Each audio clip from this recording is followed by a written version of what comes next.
sou candomblessista, sacerdote de religião de matriz africana. Resido aqui em Santa Bárbara do Oeste, onde estou construindo o templo de Zazi Luango. Tenho formação acadêmica, sou formado em gestão da qualidade e hoje eu estudo antropologia. Trabalhei 29 anos em empresa, né, em empresas da região, e hoje, enquanto sacerdote, eu trabalho no templo, né, com os atendimentos e as ações voltadas à comunidade. O nosso objetivo, ele é promover um diálogo empático, educativo e construtivo acerca ali das reflexões a respeito da diversidade de religiões no nosso Brasil, que formam o nosso Brasil. E aí, para começar, a primeira pergunta é: em sua experiência, quais são as manifestações mais comuns de intolerância religiosa enfrentadas por praticantes das religiões de matriz africana e como o senhor interpreta as causas desse preconceito? A gente, se for olhar, né, a história, né, já das religiões de matriz africana no Brasil, ela já nasce, né, dentro dessa questão muito preconceituosa, né? Os escravos, né, os escravizados, quando vieram para o Brasil, foi tirado deles o direito de professar a própria fé, né? E eles mantiveram essa questão dentro ali das possibilidades, mas para que fosse possível eles conseguirem manter a sua fé, né, os seus cultos, surge o sincretismo. Então, através de uma outra denominação religiosa, eles eram obrigados, né, a absorver isso para poder professar a própria fé. Então, já é histórico a questão já do preconceito, né, da religião como forma de dominação, né? Você tira da pessoa aquilo que ela acredita para poder dominar. Por quê? Quando a dominância vem através do sagrado, ela não é contestada. Então, a gente tem os fatores históricos. Os praticantes de matriz africana no Brasil sofrem todo tipo de violência. Todo tipo de violência. A gente hoje tem um aumento grande, né? Inclusive nesse ano, 2004, na região metropolitana de Campinas, a gente teve um aumento gigantesco em ataques a templos. A gente teve muitos casos de intolerância religiosa em todos os âmbitos, na escola, né? Então, isso é algo bem sério. A gente sofre todo o tempo todo tipo de discriminação e preconceito, né? Existe a questão do preconceito racial, do preconceito religioso, homofobia, tudo. Porque dentro da religião matriz africana é um espaço onde a população LGBTQIA+, ela é acolhida, né? Ela é atendida. E a gente tem já nesse aspecto, né, uma pessoa que ela é negra, ela é LGBTQIA+, e é praticante de matriz africana. Então, ela se torna praticamente um alvo dentro da sociedade para ataques, né? A gente tem a questão psicológica, que é muito séria, né? A gente tem a perseguição física, a violência. Pessoas morrem hoje em dia ainda por conta de ser praticante de religião de matriz africana. Então, isso é bem sério, né? Quando a gente fala assim, a forma com que a gente percebe esse preconceito, eu digo que é na própria pele, no próprio corpo, né? Eu tenho digamos assim, o privilégio de ter uma pele clara. Sou praticante de matriz africana, sofro todos os preconceitos, né, imagináveis por conta disso, mas eu tenho a pele clara. Isso me dá alguma segurança, vamos dizer assim, né?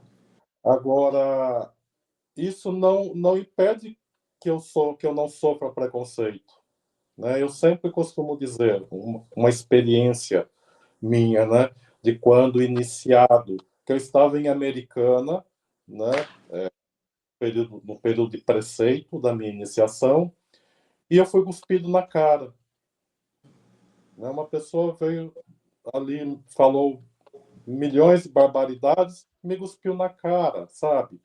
Então, isso é muito pesado. Agora eu imagino, se eu fosse uma pessoa negra, será que seria só o cuspir na cara? A gente vê hoje no Brasil pessoas morrendo por conta de professar a fé, num país que o Estado é laico, né, que existem leis que deveriam funcionar, né, deveriam proteger.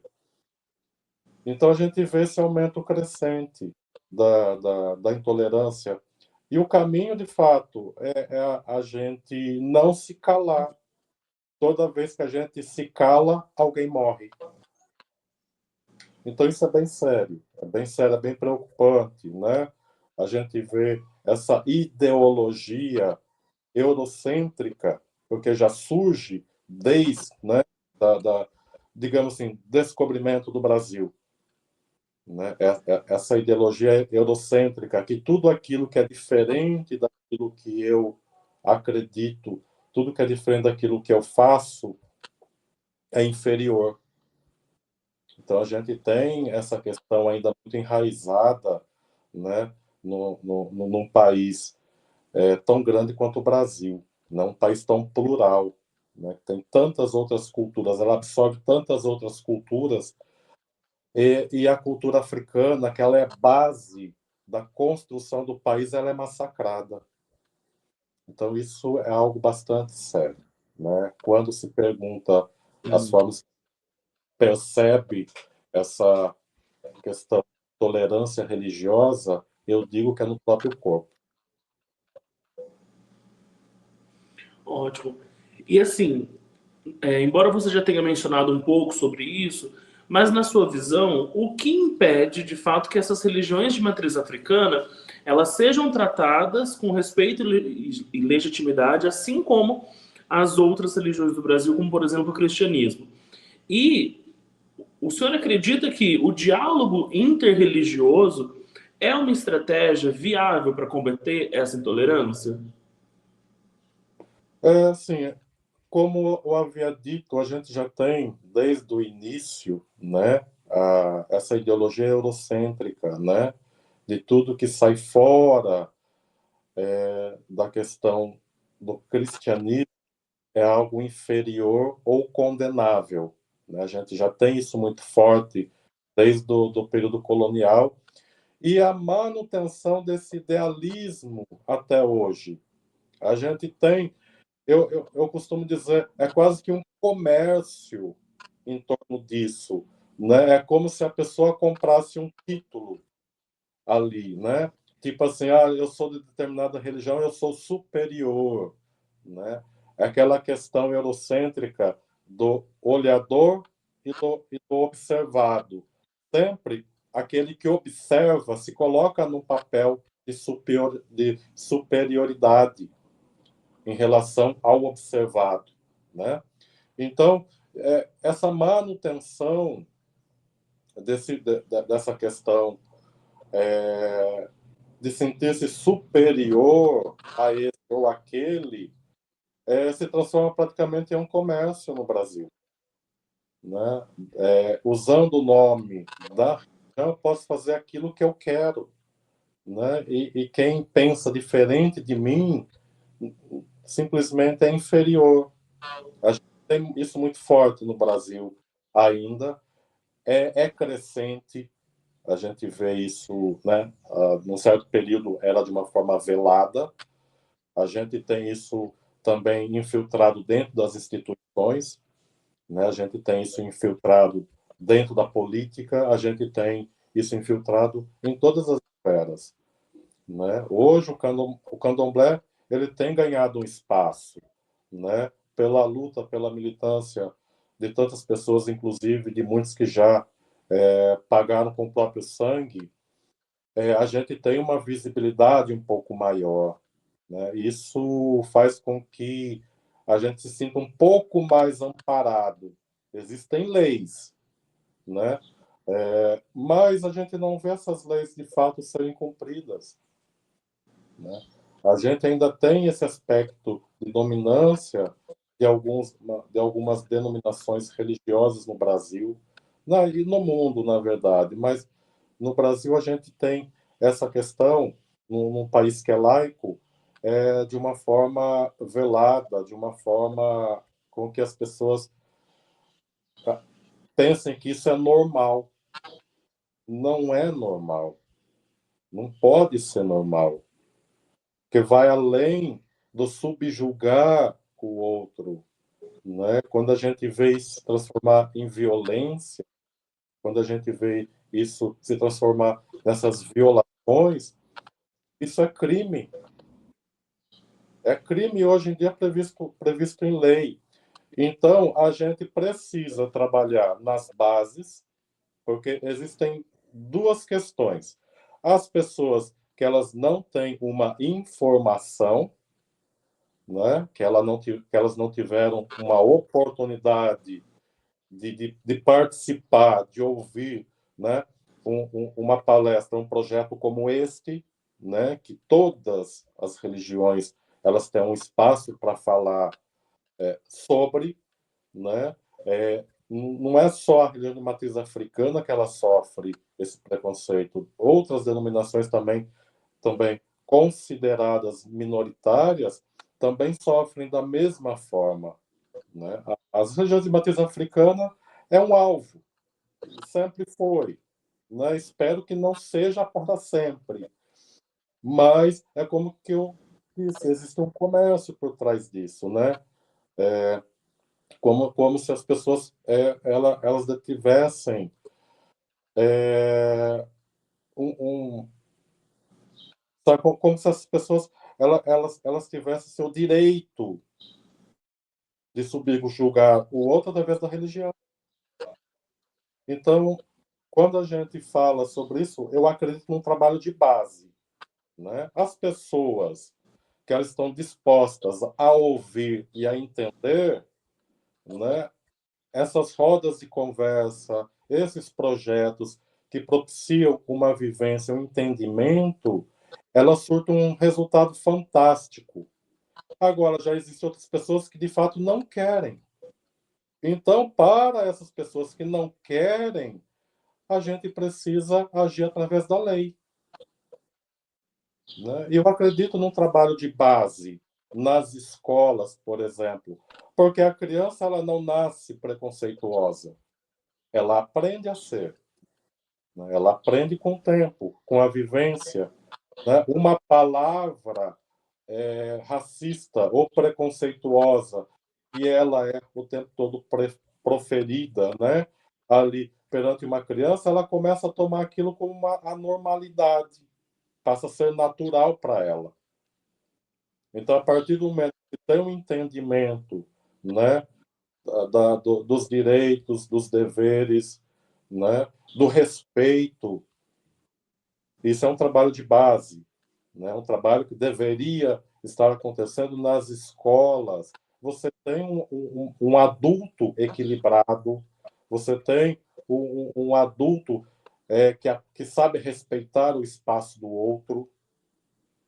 Então, eu acredito sim que esses trabalhos, essas conversas, esses ciclos, né, de entendimento entre, principalmente, as religiões, é de extrema importância. Um projeto como esse é de extrema importância no momento que estamos vivendo. Mas eu acredito, sim, no trabalho de base. né, naquele trabalho que começa na escola, com a criança, respeitando o espaço do outro, sabendo que o sagrado do outro é tão sagrado quanto o dela. Isso faz com que a gente tenha uma geração futura mais equilibrada, mais respeitosa, né? Com esse olhar, de fato, é, do igual, né? Do igual, não é porque o outro encontrou o sagrado dele de outra forma que o sagrado dele é menos que o meu. Então, eu acredito muito nesse trabalho de base, né? E que tenhamos aí um futuro mais seguro para todos, né? Um futuro no qual as pessoas não tenham medo de professar a religião. Hoje em dia, muitos praticantes não dizem que são.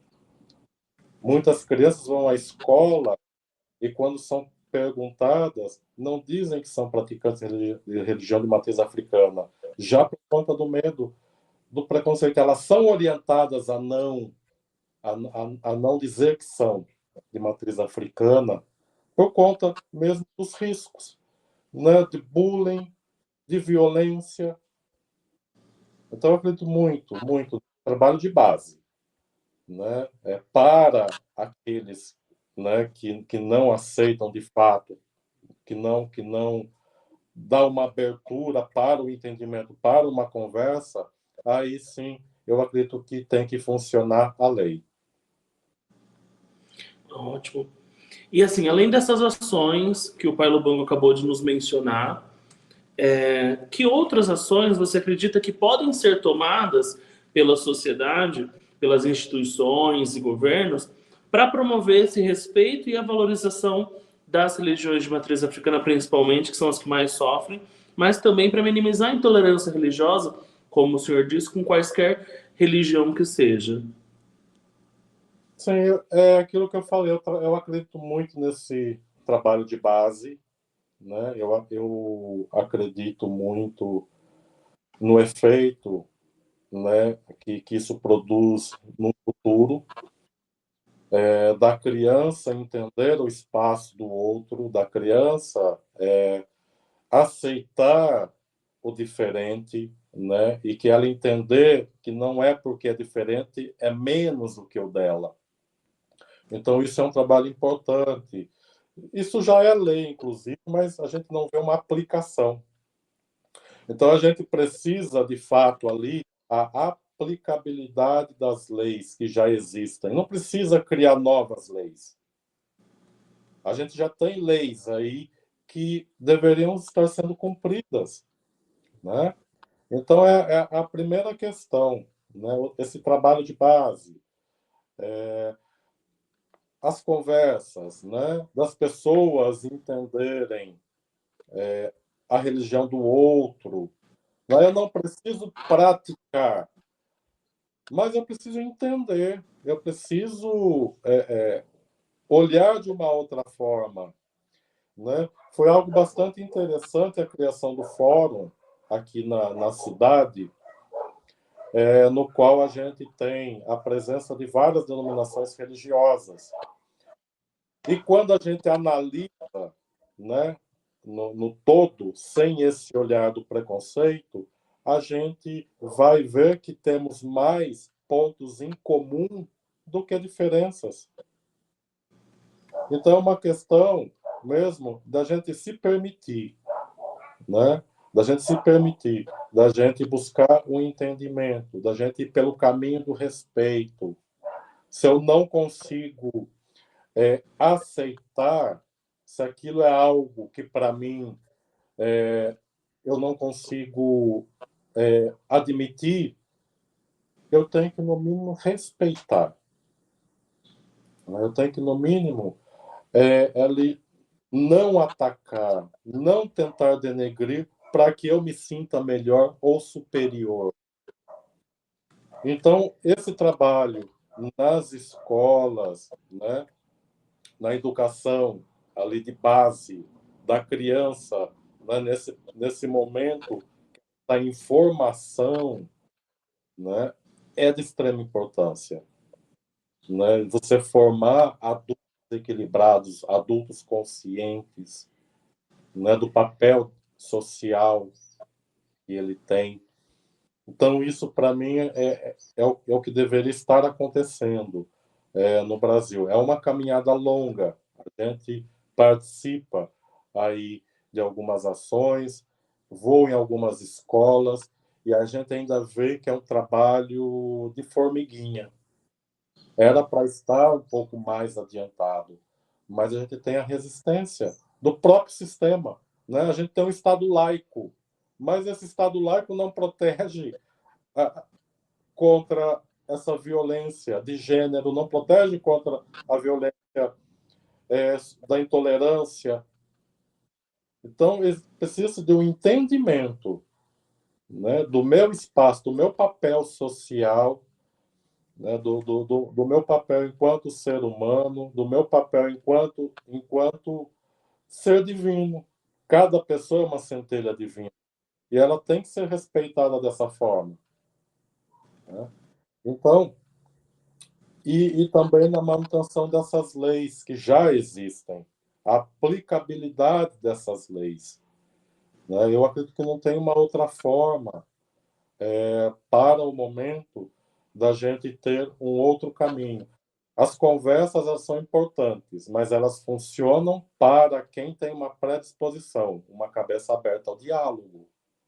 Quando a gente não tem esse caminho, então a gente tem que buscar mesmo através da legalidade, através da lei, né? Então, esse ciclo, né, de conversa, de palestras, da oportunidade das pessoas entenderem um pouco a religião do outro, de como funciona a religião do outro, né? Eu acho que já abre ali uma conversa mais sensata, uma conversa mais aberta, mais tranquila, assim como a gente tem dentro do fórum, né? A gente tem ali dirigentes espirituais dentro de uma conversa harmônica e a gente vê, né, que existe mais igualdade do que diferenças. Não importa se eu estou de batina, se eu estou de terno ou se eu estou de alacá. Não importa o que está por fora. Cada um tem a sua tradição. Mas a base, que é o amor universal, é a mesma para todas as religiões. A partir do momento que a gente consegue pautar o nosso sagrado dentro desse amor universal, de fato ele se torna universal, é para todos. Não importa a forma com que ele busca o sagrado. Quando você consegue trazer esse entendimento para a sociedade, você consegue, de fato, um diálogo. Tá? Mas, assim, em suma, os trabalhos na base são de extrema importância, principalmente nos dias de hoje, né? Com essa crescente de um idealismo no qual é quase que obrigação atacar aquilo que é diferente daquilo que eu acredito, né? Então, isso para mim é o que é importante no momento, sabe? Quando a gente fala sobre a mitigação aí do preconceito, da intolerância, da violência de gênero, da, da violência contra a população LGBTQIA+, do entendimento da pessoa como ser sagrado, como um templo no qual habita um fractal do sopro divino. Quando as pessoas entenderem que cada pessoa é um templo vivo, é uma obra do sagrado e que ela não está ali assim por acaso, né? Você tem a valorização do ser humano. Então você passa a enxergar o ser humano como algo sagrado também, como algo inviolável. Então eu acredito muito nessa forma de agir, nessa forma de trazer para as pessoas uma informação, trazer para as pessoas uma vivência, de trazer para as pessoas a oportunidade de entender que o sagrado do outro é igual ao meu. Pai Então, Lubango, muito obrigado pelas suas respostas, por você ter disponibilizado um tempo para a gente. A sua experiência é muito rica para o projeto, para compor com os outros líderes que a gente já conversou. E gratidão, gratidão pela sua presença. Muito obrigado, viu? eu que agradeço a Fundação Maria Carolina de Jesus, né, que está propondo esse projeto. Agradeço a todos, a toda a equipe aí que está tornando possível. Agradeço a todas as pessoas que aceitaram participar aí do projeto, das pessoas que acreditam, né, num mundo melhor, num mundo seguro. Eu agradeço ao Sagrado, eu agradeço aí a todos imensamente a oportunidade e desejar a todos aí um excelente ano, que seja um ano no qual a gente consiga refletir um pouco sobre tudo isso que acontece e que a gente consegue enxergar mais o outro como um igual, né? Como um humano, sem diferença de cor, de raça, de religião, né? Que no mundo existe apenas o humano, né? O humano divinizado, que é isso, né? Quando a gente fala em todas as religiões, não fala que a gente é parte do divino, um sopro do divino, então que a gente consiga enxergar o outro dessa forma, né? Como algo sagrado, né? A gente é sagrado desde o momento da concepção, né? A gente é escolhido para estar aqui por algum motivo. Então, que façamos jus a, a toda essa expectativa, a toda, a toda essa potencialidade que o sagrado nos depositou desde o momento da concepção. Né? Que a nossa passagem pela Terra seja de crescimento e prosperidade, seja aí que a gente deixe uma marca positiva no nosso caminhar. É isso que eu desejo para todos, para todas e todos, durante esse ano, que seja um ano de reflexão, que seja um ano de alegria e prosperidade. Gratidão. Gratidão igualmente, pai.